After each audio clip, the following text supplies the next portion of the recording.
కృష్ణుడు మన్ను తిన్నాడని యశోదమ్మకి తెలిసిందట్రా. ఏది నోరు తెరు అని కృష్ణుడిని అడిగిందట.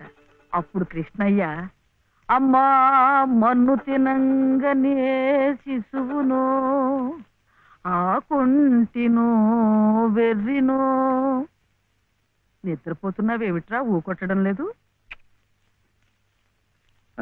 ఏమిట్రా?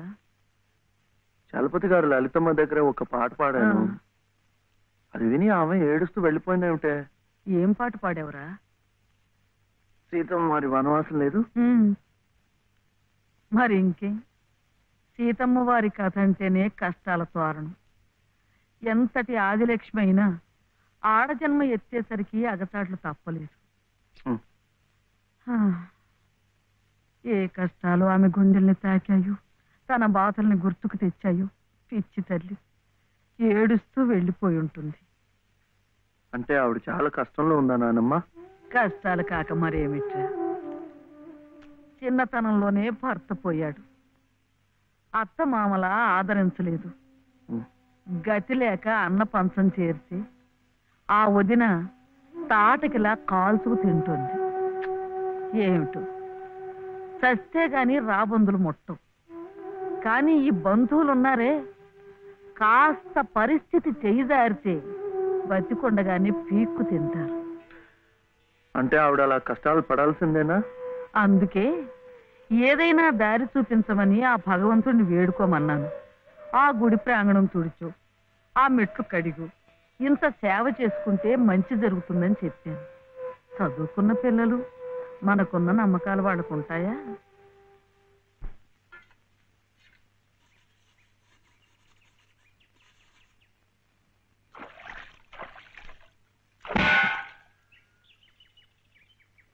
ఏమిటి ఇంత పొద్దున్నే వచ్చారు? మెట్ల పూజకి. మెట్ల పూజగా? అరే ఏమిటిది?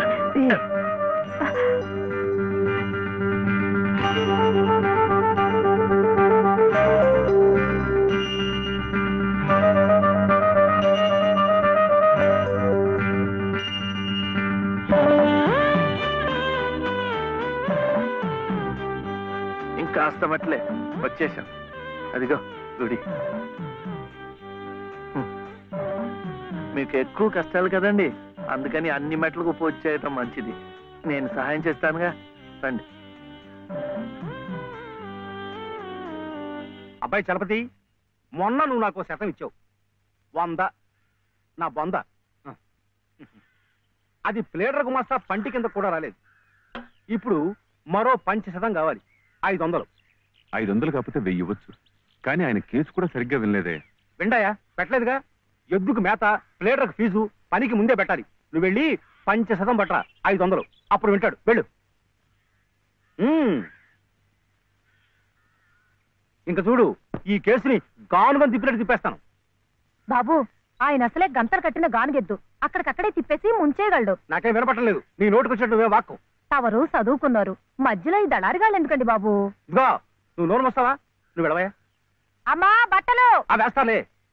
ఇదిగో ఏమేవు, కొబ్బరికాయ ఉంది కదా అని నెత్తికేసి రుద్దుకుంటే కొబ్బరి నువ్వు రాసుకున్నట్టు కాదు, చుట్టూ రాలిపోయి పుర్రెకి పుండు పడుతుంది. ఏమిటే? ఉతుకుదామని. ఇది ఉతికింది. అలాగే చదువు ఉంది కదా అని ప్లేటర్ దగ్గరికి వెళ్తే చాలదు.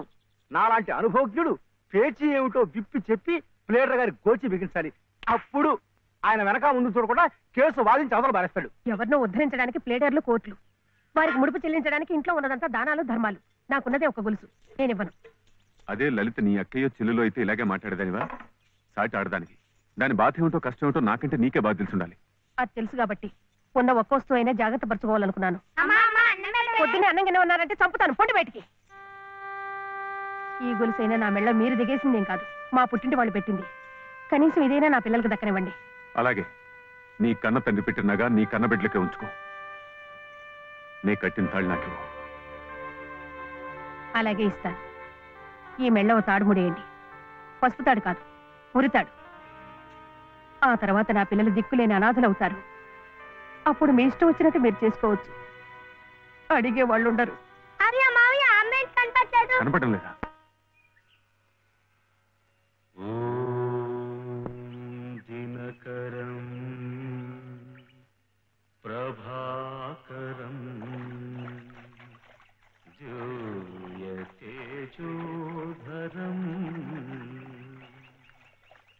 సకల జగదాధారం అఖిలం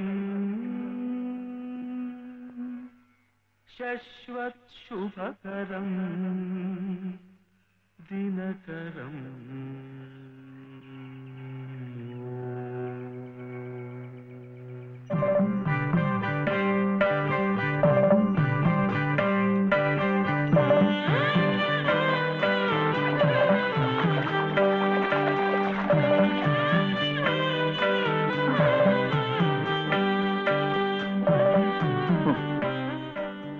కాళ్ళు నొప్పి పెడుతున్నాయా? ఇంకా అస్తమట్లే, దాంతో అయిపోతుంది. ఆ తర్వాత రోడ్ వస్తుంది, అక్కడ అక్కర్లేదు. ఇది అయిపోయింది. ఇది ఇక్కడ ఇట్రా, రండి రండి రండి రండి, ఇట్రా. నమస్కారం చలపతి బాబు. లలిత అమ్మా, లలిత లలిత లలిత అమ్మా. కాసేపు మాట్లాడకండి, అలవాట్లేదు కదా, అలసిపోయి పడిపోయి ఉంటుంది. మీరింటికి వెళ్ళండి, లేవగానే అన్ని మెట్లకు పూజ చేయించి నేను తీసుకొస్తాను. చేసే నిర్వాహకం చాలవయ్యా. చిన్నప్పటి నుంచి అన్ని దేవుళ్ళని ఈ పసుపు కుంకుమలతోనే కొలిచిందే. ఏ దేవుడు దాన్ని పసుపు కుంకుమ నిలిపాడయ్యా? చాలు చాలే. అమ్మా లలిత అమ్మా దా.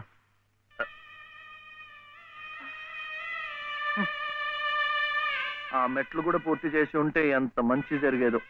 ఎట్టా జరుగుద్దిరా, గోదాట్లో మునిగితే పుణ్యం వస్తుంది అన్నారని ముక్కు మూసుకొని నీళ్ళల్లో అట్టాగే కూకుంటే అట్టాగే పైకి వెళ్ళిపోతాం. దేనికైనా ఓ పద్ధతి, ఓ నిమిటూ ఉండాలా. ఏం కాసిన కూసిన మెట్లా, ఓ కోటి పెళ్లి కానుండి కొండ పెళ్లి వరకు ఉన్నాయి. వీటన్నిటికీ పూజలు చేయాలంటే ఆడకూతురు తట్టుకోవద్దా? చెయ్యకపోతే కష్టం ఎలా తీరుతుంది? ఓరే, గుళ్ళో పూజలు చేయాలంటే నువ్వే చేస్తున్నావు ఏట్రా? పూజారికో చేస్తున్నారు, మనం అట్ట పూలు ముట్టుకుంటున్నాం అంతే. కానీ పుణ్యం మనకు వచ్చేస్తున్నాం. అట్లాగే ఆ అమ్మ కష్టాలు పోవాలంటే ఆ అమ్మే చేయక్కర్లేదు. ఆ అమ్మ పేరు చెప్పి నువ్వైనా చేయొచ్చు, నేనైనా చేయొచ్చు. నీకు మంచి జరగాలని మీ నాయనమ్మ చేయడంలా అంతే.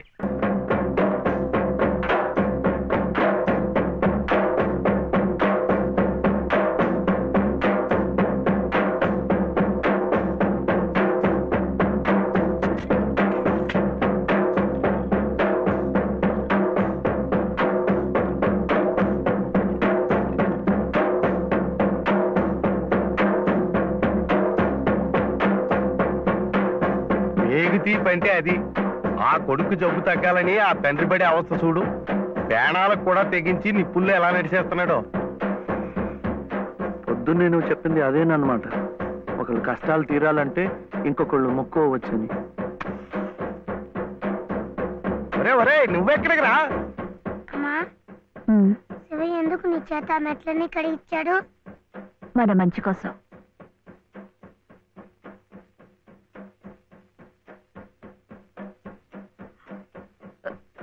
ఏమండి, ఎక్కడికి? ఏమండి ఏమండి? తప్పుకోండి. అల్లాకు బాగా దండం పెట్టుకుని మంచి తాయితు కట్టండి. సుబ్హానల్లా సుబ్హానల్లా లా ఇలాహా ఇల్లల్లాహు ముహమ్మద్ రసూలుల్లాహ్ సుబ్హానల్లా సుబ్హానల్లా సుబ్హానల్లా సుబ్హానల్లా.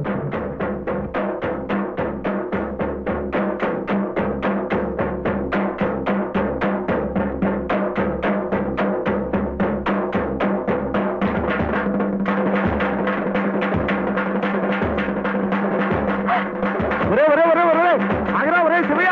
ఒరే కాలు కాలిపోతారా? ఒరే ప్రమాదం రా. శివయ్య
ఈ రాత్రికి మీరు ఇక్కడ ఉంటే మంచిదేమో. శివయ్య, ఒరే శివుడు, చూడు మీ నాయనమ్మ కంగారు పడుతోందిరా, చూడు. నాన్న, శివ ఎలా ఉందిరా?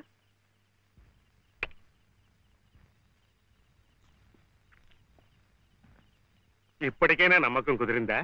వాడికేం పర్వాలేదమ్మా, హాయిగా నిద్రపోతాడు. అసలు నీ ఆరోగ్యం కూడా అంతంత మాత్రమేగా. జాగారం చేయకుండా కాసేపు నడుము వాల్చు. ఏం విశ్రాంతి తీసుకోవటం ఏమిటో. వీడిలాగే ఏదో ఒకటి నెత్తి మీదకి తీసుకురావడం, అది తీరేసరికి మరొకటి. ఈ సేవతోనే సరిపోతుంది. నువ్వు చాలా అదృష్టవంతురాలి రాజమ్మ. మనిషి స్వార్థాన్ని చంపుకుని ఏ ప్రతిఫలాన్ని ఆశించకుండా పరోపకారం చెయ్యాలంటే ఎంతో దీక్ష ఉండాలి, సాధన కావాలి. అలాంటి వాణ్ణి మనం యోగి అంటాం. మరి నీ మనవుడు ఏ ప్రతిఫలాన్ని ఆశించి నిప్పుల్లో దూకాడంటావు? వాడు దుమ్ము ధూళి అంటని స్వాతి ముత్యం, జన్మతః యోగి, మహాజ్ఞాని. అలాంటి వాడికి నువ్వు సేవ చేస్తున్నావు. ఇంతకంటే నీకేం కావాలి చెప్పు?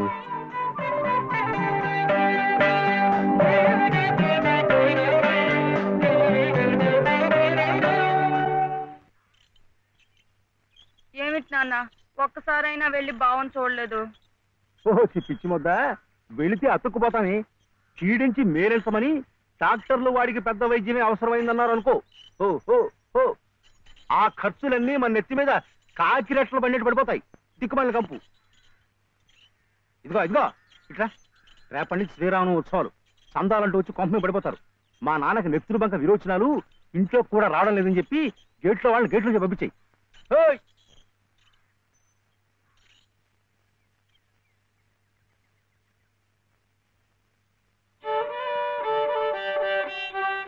ఇట్లాగే ఇంకొక 2 రోజులు ఇంటి పట్టునుంటే ఇక ఆ తర్వాత నీ ఇష్టం.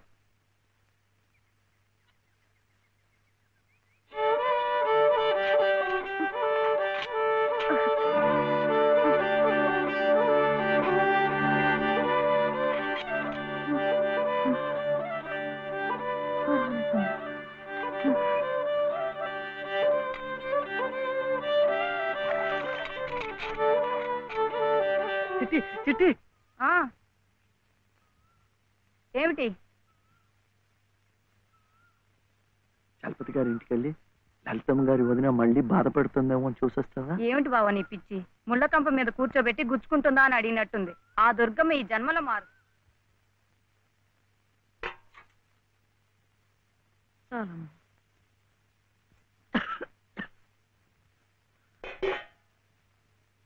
ఏమిట్రా కోపం. ఎవరి మీద? ఏం చేశాను? మెట్ల పూజ పూర్తి అవ్వకుండానే వాళ్ళ అన్నయ్య తీసుకెళ్లిపోయాడు. నువ్వేమో బాబా దగ్గర నుంచి సగంలోనే నన్ను లాక్కొచ్చేశావు. ఇంకా మంచేం జరుగుతుంది? ఒరే, నేనైనా నువ్వైనా వాళ్ళ అన్నయ్య అయినా అంతా నిమిత్త మాత్రులమేరా. ఆ గజేంద్రుణ్ణి రక్షించటానికి విష్ణుమూర్తి తరలొచ్చాడు చూడు.